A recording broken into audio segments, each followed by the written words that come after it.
नमस्कार दोस्तों, आप लोगों का एक बार फिर से स्वागत है हमारे YouTube चैनल MSH क्लासेस पर। दोस्तों, आज मैं आप लोगों को पेपर 1 का एक टॉपिक मानवाधिकार पढ़ाने जा रहा हूं।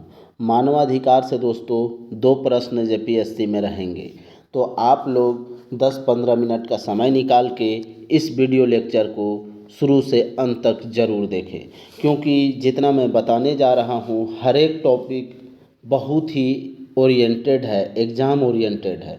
क्योंकि मैं जो बताने जा रहा हूँ वो आपको एक जगह समराइज करके पूरे YouTube में कहीं नहीं मिलेगा। इसलिए आप लोग अगर अपनी तैयारी को रिजल्ट तक ले जाना चाहते हैं तो हमारे क्लास पे अंत तक बने रहें और इस वीडियो लेक्चर का लाभ ज़रूर लें। और JPSC के जितने भी तैयारी करने वाले छात्र हैं उन सभी तक इस वीडियो लेक्चर को पहुंचाने की जिम्मेदारी आप लोगों की है। चलिए बिना देर किए हम लोग आज का टॉपिक स्टार्ट करते हैं। टॉपिक का नाम है मानवाधिकार। मानव अधिकार का मतलब क्या होता है, सर्वप्रथम ये जानना है।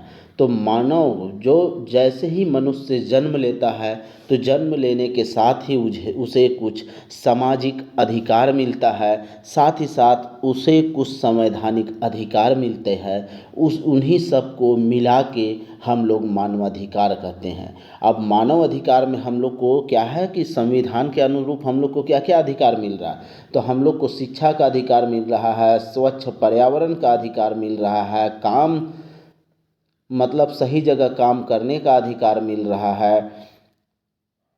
हर एक चीज़ संविधान में मतलब जितने भी अधिकार है उन सारे को हम लोग मानवाधिकार में भी देखते हैं, ठीक है। और साथ ही साथ सामाजिक सांस्कृतिक रूप से भी जो अधिकार मिलता है उन सभी को एक जगह मिला के ही मानवाधिकार कहा जाता है। क्योंकि मानवाधिकार एक ऐसा संस्था है जहाँ पे मानव अधिकार का अगर हनन होता है, चाहे वह सरकार ही क्यों ना करे, तो मानवाधिकार आयोग उसके विरुद्ध एक्शन लेता है, ठीक है। तो इसीलिए मानवाधिकार जो टॉपिक है वह बहुत ही इम्पोर्टेंट है। और यहाँ से खास करके हम लोग को देखिए बहुत ज़्यादा लंबा चौड़ा जानने की ज़रूरत नहीं है, बस एग्ज़ाम ओरिएंटेड जो चीज़ है। क्योंकि मानवाधिकार बहुत बड़ा टॉपिक नहीं है, लेकिन इसमें अगर बहुत लोग क्या है कि धाराओं में अनुच्छेद में उलझ के रह जाते हैं। तो अनुच्छेद और धारा हम लोग को ज़्यादा देखना नहीं है दोस्तों, प्रश्न वहाँ से नहीं पूछता है। हम लोग को जो प्रश्न पूछता है, आप बस 15 मिनट वीडियो पर बने रहें ना, उसके बाद खुद आप लोग को एनालाइज हो जाएगा। चलिए पहला पॉइंट देखते हैं। 10 दिसंबर 1948 को संयुक्त राष्ट्र संघ की महासभा ने, संयुक्त राष्ट्र संघ का एक अंग है उसको क्या है, महासभा। तो महासभा ने मानवाधिकार की घोषणा में सभी देशों के प्रत्येक व्यक्ति को कम से कम 30 अधिकार प्रदान किए गए। अब देखिए महासभा जो है संयुक्त राष्ट्र संघ का एक अंग है और उस अंग का नाम क्या है, महासभा है। और यही महासभा जो है प्रत्येक देश के प्रत्येक व्यक्ति कह देने का मतलब है कि जो जन्म ले लिया वो सारे व्यक्तियों को कम से कम 30 अधिकार प्रदान किया है। तथा इसी वर्ष 10 दिसंबर से प्रति वर्ष विश्व मानवाधिकार दिवस मनाने की परंपरा आरंभ हुई। कब से हुई, 1948 से हुई है दोस्तों, ठीक है। 48 से 10 दिसंबर 1948 को संयुक्त राष्ट्र संघ का एक अंग जो है महासभा, वे प्रत्येक देश के नागरिकों को 30-30 अधिकार दिए। कम से कम 30 अधिकार तो बहुत ज़्यादा है, लेकिन कम से कम 30 अधिकार हर एक नागरिक को मिला है। तो इसी की घोषणा के साथ ही 10 दिसंबर को प्रति वर्ष 1948 से ही मानवाधिकार दिवस मनाने की परंपरा का आरंभ हुआ, शुरुआत हुआ। चलिए नेक्स्ट पॉइंट देखते हैं। संयुक्त राष्ट्र मानवाधिकार परिषद का गठन जून 2006 में हुआ। अब देखिए ये जो घोषणा हुई 10 दिसंबर 1948 को, तब से मानवाधिकार दिवस 10 दिसंबर को मनाया जा रहा है। लेकिन संयुक्त राष्ट्र मानवाधिकार परिषद, याद रखना है, संयुक्त राष्ट्र मानवाधिकार परिषद बोले तो UNHRC का गठन कब होता है, तो जून 2006 में होता है। अब इसका गठन, क्योंकि गठन जब किया गया तो गठन करता है कोई भी संस्था का तो उसका कोई सदस्य होता है, उसका कोई कार्यकाल होता है, इस तरह से होता है। तो और उसका मुख्यालय भी कहीं बनाया जाता है। तो UNHRC का जो कार्यकाल होता है उसके सदस्यों का, तो उसका कार्यकाल कितना दिन होता है, सदस्य और अध्यक्षों का कार्यकाल कितने वर्ष का होता है, तो 3 वर्ष का होता है। याद रखना है कितने वर्ष का, तो 3 वर्ष का। अब इसके 1/3 सदस्य, यही संयुक्त राष्ट्र मानवाधिकार परिषद का बात हो रहा है, ठीक है। तो इसके 1/3 सदस्य प्रति वर्ष अवकाश ग्रहण करते हैं, ठीक है। जैसे हम लोग का राज्यसभा में 2 वर्ष में करते हैं ना, तो वैसे ही यहाँ प्रति वर्ष कर रहे हैं, 1/3 सदस्य जो है अवकाश ग्रहण कर देते हैं। इसका मुख्यालय कहाँ है, तो इसका मुख्यालय जो है UNHRC का मुख्यालय जो है वह जिनेवा में है। और जिनेवा किसकी राजधानी है, स्विट्जरलैंड की राजधानी है, कैपिटल है, ठीक है। चलिए नेक्स्ट पॉइंट देखते हैं। भारत सरकार द्वारा 1993 में मानवाधिकार संरक्षण अधिनियम बनाया गया। अब देखिए 1948 में विश्व पटल पे बना, उसी को देखते हुए हमारे देश में 1993 में मानवाधिकार मानव अधिकार का संरक्षण अधिनियम, ठीक है, संरक्षण करने के लिए एक अधिनियम बनाया गया, जिसमें 2006 में व्यापक संशोधन भी किया गया था, ठीक है। चलिए नेक्स्ट पॉइंट देखते हैं, राष्ट्रीय मानवाधिकार आयोग। अब हम लोग का 2 आयोग देखना है, एक राज्य मानवाधिकार आयोग देखना है और एक राष्ट्र का मानवाधिकार आयोग देखना है। दोनों का डेट क्या है, 1993 में ही बना है। चलिए अब हम लोग राष्ट्रीय मानवाधिकार आयोग देखते हैं, क्योंकि यहाँ से ही क्वेश्चन आप लोगों का स्टार्ट होता है। वहाँ तक में सिर्फ एक क्वेश्चन पूछेगा कि मानवाधिकार आयोग सर्वप्रथम अंतर्राष्ट्रीय मानवाधिकार आयोग का गठन कब हुआ, तो 10 दिसंबर 1948 को हुआ, ठीक है। और कब से मनाया जाता है मानवाधिकार दिवस, तो कब मनाया जाता है, तो 10 दिसंबर को मनाया। ये 2 क्वेश्चन आप लोगों को ध्यान रखना है ऊपर में। अब यहाँ से ही क्वेश्चन आपको अच्छे से ध्यान देना है। यह एक बहुसदस्यीय संस्था है, जो राष्ट्रीय मानवाधिकार आयोग है वो क्या है, एक बहुसदस्यीय संस्था है। इसमें एक अध्यक्ष होता है, कितना अध्यक्ष होता है, एक अध्यक्ष होता है, जो सुप्रीम कोर्ट के सेवानिवृत्त मुख्य न्यायाधीश होते हैं। अब इसका जो अध्यक्ष होता है राष्ट्रीय मानवाधिकार आयोग का, वो अध्यक्ष कौन होता है, तो सुप्रीम कोर्ट का वैसा मुख्य न्यायाधीश जो क्या हो चुका है, रिटायरमेंट ले चुका है, उसी को इसका अध्यक्ष बनाया जाता है। ये परंपरा है। वर्तमान में इसका अध्यक्ष कौन है, ये करंट वाला टॉपिक हो गया। तो अरुण कुमार मिश्रा जो है इसके 8वें अध्यक्ष है, ठीक है। याद रखना है कैवें अध्यक्ष है, 8वें अध्यक्ष है। चलिए नेक्स्ट देखते हैं, इसकी संरचना में ही राष्ट्रीय मानवाधिकार आयोग में 4 पूर्णकालिक सदस्य होते हैं, ठीक है। पूर्णकालिक मतलब कि अगर कहा जाए मीन्स कि ये 4 पूर्णकालिक सदस्य होते हैं, इसको बनाया जाता है। अब कौन सा नियुक्त करता है, आगे इसके बारे में हम लोग और डिटेल से देखते हैं। तो सुप्रीम कोर्ट में कार्यरत ये 4 जो पूर्णकालिक सदस्य 4 होते हैं, उसमें से कौन कौन कैटेगरी के क्या क्या होते हैं उसको देखते हैं। तो एक सदस्य जो है वह सुप्रीम कोर्ट में कार्यरत या सेवानिवृत्त न्यायाधीश होते हैं, इसके प्रथम सदस्य। दूसरे सदस्य कौन होते हैं, हाई कोर्ट में कार्यरत या सेवानिवृत्त मुख्य न्यायाधीश जो होते हैं, इसके दूसरे सदस्य होते हैं। याद रखना है कि कहाँ, हाई कोर्ट के में कार्यरत या सेवानिवृत्त मुख्य न्यायाधीश, हाई कोर्ट में, ठीक है, दूसरा हाई कोर्ट में, और पहला जो है वह सुप्रीम कोर्ट में। तो सुप्रीम कोर्ट में सिर्फ न्यायाधीश होना चाहिए, और क्या होना चाहिए, या तो कार्य कर रहा हो या सेवानिवृत्त हो चुका हो, रिटायरमेंट ले चुका हो।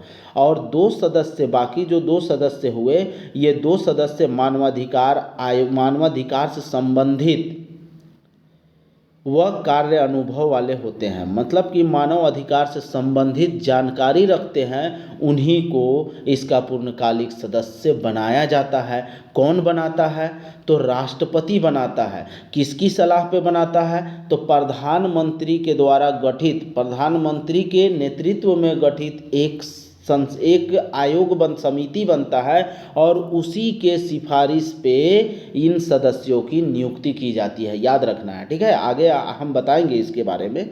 चलिए, अब 4 तो हम लोग देख लिए पूर्णकालिक सदस्य होते हैं, इसके अलावे 4 पदेन सदस्य भी होते हैं। मतलब पदेन सदस्य कहने का अर्थ क्या हुआ कि मान लीजिए कोई किसी पद पे अगर आसीन होता है तो वो ऑटोमेटिक इसका सदस्य बन जाता है, तो इसी तरह इसे पूर्णकालिक सदस्य कहते हैं, ठीक है। जैसे हम लोग पूर्णकालिक को मतलब पदेन को एक एग्जाम्पल के थ्रू समझ सकते हैं। जैसे कि हमारा जो उपराष्ट्रपति होता है वो राज्यसभा का पदेन सभापति हो जाता है। मीन्स कि जो व्यक्ति भी उपराष्ट्रपति बनेगा वो ऑटोमेटिक क्या हो जाएगा, राज्यसभा का सभापति बन जाएगा, ठीक है। तो चलिए इसके बारे में देखते हैं कि कौन कौन से ये 4 पद वाले व्यक्ति जो होते हैं इसके सदस्य होते हैं। तो पहला, राष्ट्रीय अल्पसंख्यक आयोग के अध्यक्ष। राष्ट्रीय अल्पसंख्यक आयोग के जो अध्यक्ष बन जाएंगे वो इसके सदस्य ऑटोमेटिक बन जाएंगे। वर्तमान में इसके सदस्य कौन है? राष्ट्रीय अल्पसंख्यक आयोग के अध्यक्ष कौन है? तो सरदार इकबाल सिंह लालपुरा जो है इसके अल्पसंख्यक आयोग के अध्यक्ष है और ये राष्ट्रीय मानवाधिकार के सदस्य भी है। कौन से सदस्य? पदेन सदस्य। चलिए दूसरा देखते हैं, राष्ट्रीय महिला आयोग के अध्यक्ष। दूसरा सदस्य कौन हुआ? राष्ट्रीय महिला आयोग के अध्यक्ष। अब राष्ट्रीय महिला आयोग के अध्यक्ष कौन है वर्तमान में? तो रेखा शर्मा जो है राष्ट्रीय महिला आयोग के अध्यक्ष है। ये भी राष्ट्रीय मानवाधिकार आयोग के पदेन सदस्य हुए। तीसरा जो है राष्ट्रीय अनुसूचित जाति के अध्यक्ष, ठीक है। राष्ट्रीय अनुसूचित जाति के अर्थात एससी के, ठीक है, एससी आयोग के। तो एससी आयोग के अध्यक्ष जो है ये भी पदेन सदस्य होते हैं। वर्तमान में कौन है? तो विजय सांपला जो है इसके सदस्य है, ठीक है। अगर देखा जाए तो ये क्या बोलते हैं, अनुसूचित जाति के अध्यक्ष है। नेक्स्ट देखते हैं इसके सदस्य, चौथा सदस्य पदेन सदस्य राष्ट्रीय अनुसूचित जनजाति के अध्यक्ष। और ये कौन है? तो हर्ष चौहान जो है इनके अध्यक्ष है और साथ ही साथ ये राष्ट्रीय मानवाधिकार आयोग के पदेन सदस्य भी हैं। चलिए अब इन सभी की नियुक्ति जो है वो कौन करता है ऊपर वाले की, इसके बारे में हम बोले थे कि बताएंगे, तो इसके बारे में एक पॉइंट आप लोग समझ लीजिए। अध्यक्ष एवं सदस्यों की नियुक्ति प्रधानमंत्री के नेतृत्व में, किसके नेतृत्व में? प्रधानमंत्री के नेतृत्व में गठित समिति की सलाह पर, इस जो प्रधानमंत्री के नेतृत्व में एक समिति गठन किया जाएगा और उसी के सलाह पे कौन करेगा? राष्ट्रपति के द्वारा किया जाएगा, ठीक है, राष्ट्रपति के द्वारा किया जाएगा। इस समिति में 6 सदस्य होते हैं जो इस प्रकार है। ये जो प्रधानमंत्री के नेतृत्व वाली जो समिति है उसमें कितने सदस्य होते हैं? 6 सदस्य होते हैं और इन्हीं सदस्यों के द्वारा पूर्णकालिक जो सदस्य होती है उनकी नियुक्ति की जाती है। चलिए अब यहाँ पे कौन कौन से ये 6 है उसको समझ लीजिए। पहला जो है प्रधानमंत्री होते हैं, क्योंकि प्रधानमंत्री के नेतृत्व की बात हुई इसलिए प्रधानमंत्री ऑटोमेटिक इसके होंगे सदस्य। दूसरा है लोकसभा का अध्यक्ष। तो वर्तमान में प्रधानमंत्री कौन है? तो नरेंद्र मोदी है। लोकसभा के अध्यक्ष, तो लोकसभा के अध्यक्ष कौन है? ओम बिरला है। तीसरा राज्यसभा के उपसभापति, तो राज्यसभा के सभापति तो हम लोग जान गए धनखड़े हैं, ठीक है, जो हमारे उपराष्ट्रपति है। लेकिन यहाँ पे उपसभापति बोला है, सभापति नहीं बोला है, उपसभापति। तो सदस्यों के बीच में से ही किसी को चुना जाता है उपसभापति। तो हम अभी वर्तमान में कौन है उपसभापति? तो हरिवंश नारायण सिंह जो है वह राज्यसभा के उपसभापति हुए। चौथा व्यक्ति, चौथा सदस्य कौन होगा? गृह मंत्री होगा। वर्तमान में गृह मंत्री कौन है? अमित शाह जी है। अब पांचवा सदस्य और छठा सदस्य, पांचवा सदस्य कौन होता है? तो लोकसभा के विपक्ष का नेता और छठा सदस्य राज्यसभा के विपक्ष का नेता। और ये दोनों वर्तमान में कौन है? कांग्रेस के नेता है मल्लिकार्जुन खड़गे अर्थात कांग्रेस के अध्यक्ष, ठीक है। वर्तमान में ये कांग्रेस के अध्यक्ष भी है और लोकसभा एवं राज्यसभा में राज्यसभा के विपक्ष के नेता भी हैं। और यही 6 के नियुक्ति पर, सलाह पर क्या किया जाएगा? पूर्णकालिक सदस्यों की नियुक्ति किसके द्वारा किया जाएगा? राष्ट्रपति के द्वारा किया जाएगा। चलिए नेक्स्ट पॉइंट देखते हैं। अध्यक्ष व सदस्यों का कार्यकाल। राष्ट्रीय मानवाधिकार आयोग में अध्यक्ष और सदस्यों का जो कार्यकाल होता है वह 5 वर्ष या 70 वर्ष की आयु तक होता है। मतलब जो भी पहले पूरा हो जाए, अगर मान लीजिए कोई 68 साल में बैठा है, ठीक है, 68 साल में इसका अध्यक्ष बना है राष्ट्रीय मानवाधिकार का आयोग का, तो वो 2 साल में ही रिटायर कर जाएगा, उसको 5 साल का समय नहीं मिलेगा। क्यों? क्योंकि 70 साल में वो रिटायर कर रहा है, तो 2 साल 68 + 2 = 70, तो 70 साल में वो क्या हो जाएंगे? रिटायर हो जाएंगे। इसीलिए बोला गया है 5 साल या 70 साल जो भी पहले पूरा हो उसी के अनुरूप यहाँ पे क्या हो जाएगा? रिटायरमेंट हो जाएगा। अब चलिए आगे देखते हैं। यही है मेरा राष्ट्रीय मानवाधिकार आयोग। इसी में से आपको क्वेश्चन बार बार घुमा के पूछा जाएगा। बस थोड़ी सी बात है दोस्तों, 5 से 7 मिनट आप टाइम निकाल के इसको स्पीड अप में करके देख सकते हैं, जिससे कि आपका एग्जाम में प्रश्न नहीं छूटेगा। चलिए नेक्स्ट हम लोग देखते हैं राज्य मानवाधिकार आयोग। ठीक है, राज्य मानवाधिकार आयोग का गठन कब हुआ था? तो 1993 में हुआ है। याद रखना है कब हुआ है? 1993 में। इसमें क्या होता है? एक अध्यक्ष होता है। तो हम लोग देखें राष्ट्रीय मानवाधिकार आयोग में भी एक अध्यक्ष और राज्य मानवाधिकार आयोग में भी एक अध्यक्ष होता है। अब ये अध्यक्ष कौन होता है? तो हाईकोर्ट के सेवानिवृत्त मुख्य न्यायाधीश होता है। हाईकोर्ट के सेवानिवृत्त जो मुख्य न्यायाधीश है वही इसके अध्यक्ष होते हैं। वर्तमान में कौन है? तो R प्रसाद जो है राज्य मानवाधिकार आयोग के अध्यक्ष हैं। इसके अलावे वहाँ पे हम लोग देखे थे पूर्णकालिक सदस्य देखे थे, 4 देखे थे, लेकिन यहाँ सिर्फ कितना सदस्य हो रहा है? सिर्फ 2 सदस्य हो रहा है। ये 2 सदस्य कौन होंगे? तो हाईकोर्ट, पहला सदस्य हाईकोर्ट के कार्यरत व सेवानिवृत्त न्यायाधीश जो है वह पहला सदस्य होंगे। दूसरा सदस्य कौन होंगे? राज्य के जिला न्यायालय अर्थात सिविल कोर्ट में, ठीक है, जिला न्यायालय का कोई न्यायाधीश जिसे 7 वर्ष का अनुभव हो। जिला न्यायालय में न्यायाधीश करते हुए उसे 7 वर्ष का अनुभव हासिल किया हो, वैसे व्यक्ति को दूसरा सदस्य बनाया जा सकता है। या राज्य का ऐसा व्यक्ति जिसे मानवाधिकार के बारे में विशेष जानकारी हो, इस व्यक्ति को भी दूसरा सदस्य बनाया जा सकता है। दूसरे में 2 क्राइटेरिया है, या तो वो न्यायालय में न्यायाधीश के रूप में काम किया हो जिला न्यायालय में, और कितने वर्षों तक? 7 वर्षों तक काम किया हो, या फिर ऐसा व्यक्ति जिसे मानवाधिकार के बारे में विशेष जानकारी हासिल किया हो, ऐसे व्यक्तियों को सदस्य बनाया जा सकता है। चलिए नेक्स्ट पॉइंट देखते हैं। राज्य मानवाधिकार आयोग के अध्यक्ष व सदस्यों की नियुक्ति कौन करता है? राज्यपाल करता है। वहाँ पे कौन कर रहा था? राष्ट्रपति कर रहा था। यहाँ पे राज्यपाल कर रहा है। राज्यपाल के द्वारा की जाती है, परंतु उसे हटाने का जो अधिकार है वह केवल किसके पास है? राष्ट्रपति के पास है। देखिए राज्य मानवाधिकार आयोग के अध्यक्ष व सदस्यों की नियुक्ति राज्यपाल कर रहा है, लेकिन राज्यपाल को इतना पावर नहीं है कि वो उसे क्या करे? हटा सके। उसे हटाने का अधिकार केवल और केवल राष्ट्रपति के पास निहित है। तो इस तरह से हम लोग का मानवाधिकार चैप्टर समाप्त होता है। आप लोग इस वीडियो लेक्चर को अगर पसंद आए तो लाइक कीजिएगा, साथ ही साथ अपने फ्रेंड सर्कल में इसे शेयर भी कीजिएगा। कल हम लोग नेक्स्ट टॉपिक के साथ मिलते हैं। तब तक के लिए आप लोग पढ़ाई अच्छे से कीजिए और अपना ख्याल रखिए। ठीक है दोस्तों, कल नेक्स्ट वीडियो में हम लोग मिलते हैं। तब तक के लिए जय झारखंड, जोहार।